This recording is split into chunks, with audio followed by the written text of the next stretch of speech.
Buongiorno Budapest. Buongiorno Buda, stazione di Buda. E andiamo verso la nostra nuova meta, sempre in Ungheria. Stazione bellissima. Guardate che roba.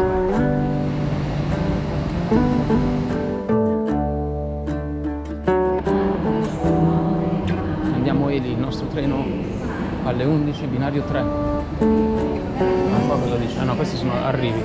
Allora le partenze sono di qua. 11, 8, Agria 8.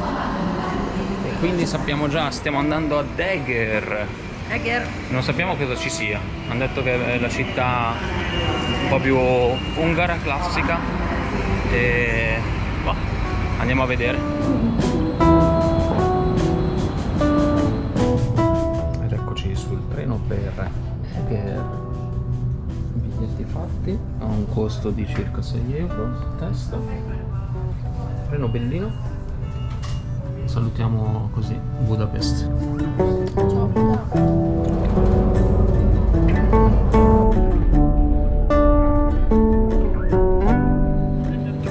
Eger, siamo arrivati a Eger. Tulipan Camping, l'unico campeggio a Eger, trovato da Elisa, la campeggiatrice folle.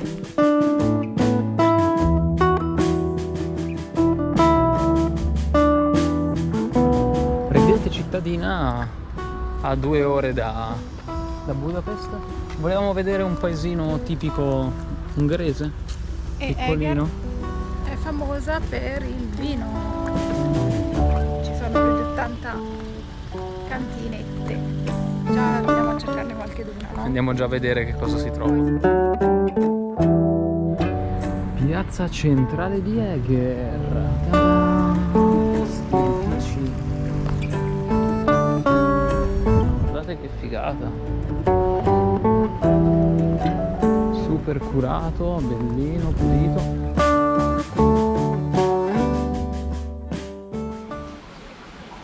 Oggi era la giornata che dovevamo visitare Eger, ma come vedete il tempo continua a stare con noi. E qui si va con dei piatti tipici ungheresi, quindi un goulash con quelli che loro chiamano dumpling. Questo è il riso con carne e cavolo e sopra c'è una crema di yogurt. Buono. Questo credo sia. Questa è la bolognese famosa. Questa è la bolognese per tutti gli amanti della bolognese. Elisa non poteva non provarlo.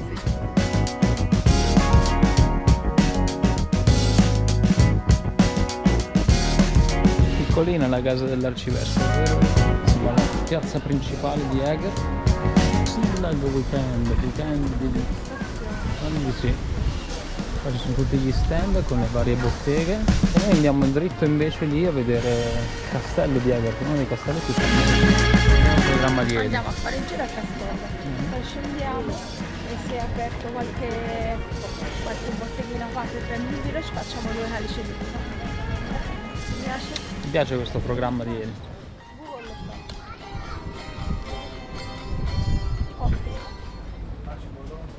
Questa è l'entrata.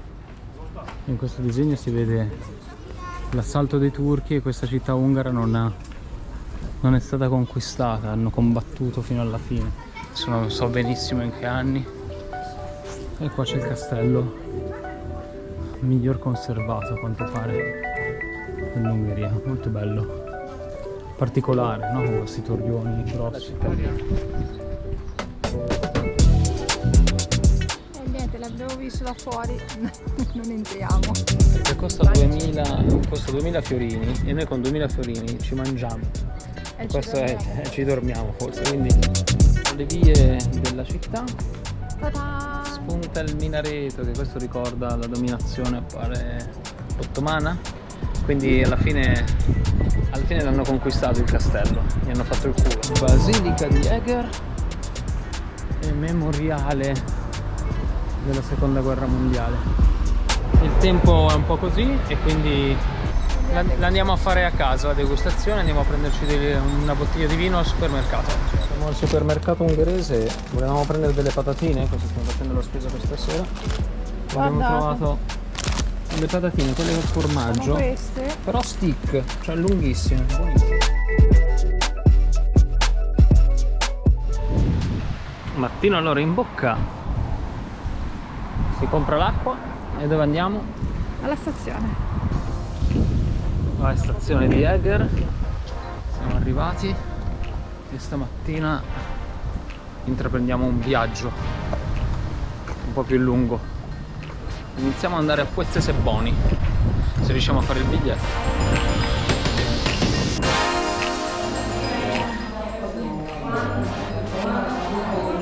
Andiamo in treno, un biglietto per Fuetse Saboni. Ecco, Fuetse Saboni. Siamo in due cristiani. 740. Circa 2 euro. C'è 07, abbiamo il treno. Per Fuetse Saboni. Oh, Fuetse Saboni. Saboni. Non abbiamo capito ancora come si pronuncia.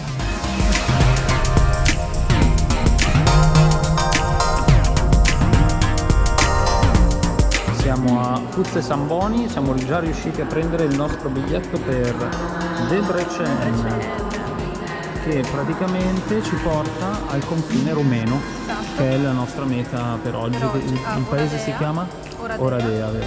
Grazie.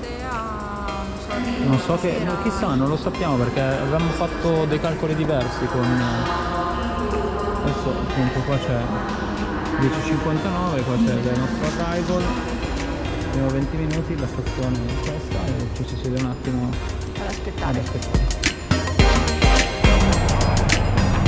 Sì, mi sa che è questo. Un bel treno ungaro.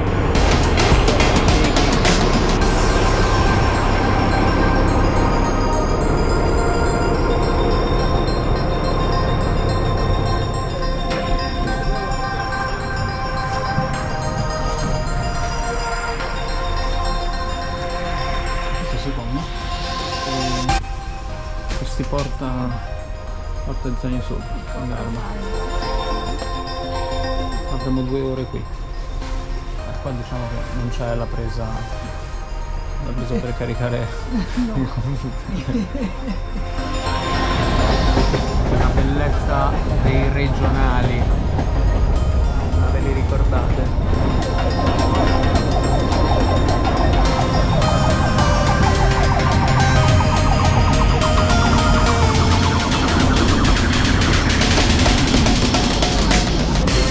Abbiamo appena attraversato il Danubio e qua ci sono una serie di... sembrano lagune. I ragazzi sono tutti emozionati.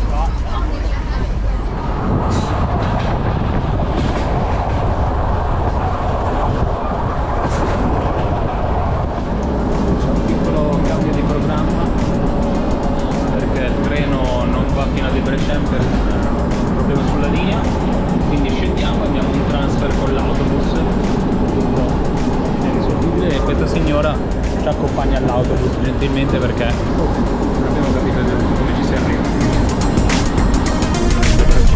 Abbiamo conosciuto questa ragazza di me che ci sta aiutando per trovare un treno o un mezzo per arrivare a Oradea, che è la nostra meta di questa giornata in Romania. Siamo alla stazione di Debrecen e stiamo vedendo se ci sono dei collegamenti in treno per la Romania. Vediamo cosa si trova. Allora, notizia, informazioni, un po' di informazioni. Non ci sono treni che dall'Ungheria vanno in Romania. Non ci sono autobus, non ci sono linee che vanno da qua, che siamo a 50 km circa, siamo vicinissimi. Ma non ci sono linee per una questione, non abbiamo capito se è storica, se è una questione del Covid. Un autobus che parte da Budapest, che collega Bucarest. Privato, un autobus privato, quindi è tipo un minivan, un micro, come si direbbe in Sud America, che ti porta da Budapest a Bucarest. Ma qua da Debrecen non c'è niente, c'è un treno, ci sono i treni, fortunatamente ci sono i treni. 2 al giorno, uno alla mattina mi pare. Alle 9 e uno alle 9 la sera, quando 8:51. Sì, 9 sera, 9 mattina. Quello delle 9 del mattino ci mette solamente 11 ore. Non voglio immaginare che giro ti fa fare. Non ho la più pallida idea di che giro ti fa fare. Stasera quindi prenderemo un treno per 8 euro a testa verso la prima città che ci ospiterà in Romania, Oradea. Oradea. E schizzi, e scansa, e scali, imbecille! Eccola Eli in ambito post-sovietico. Non so se le vedete, ma ci sono tutti i POTUS attaccati al muro di questa stazione. Stazione molto bella. Il nostro treno. Stiamo per partire.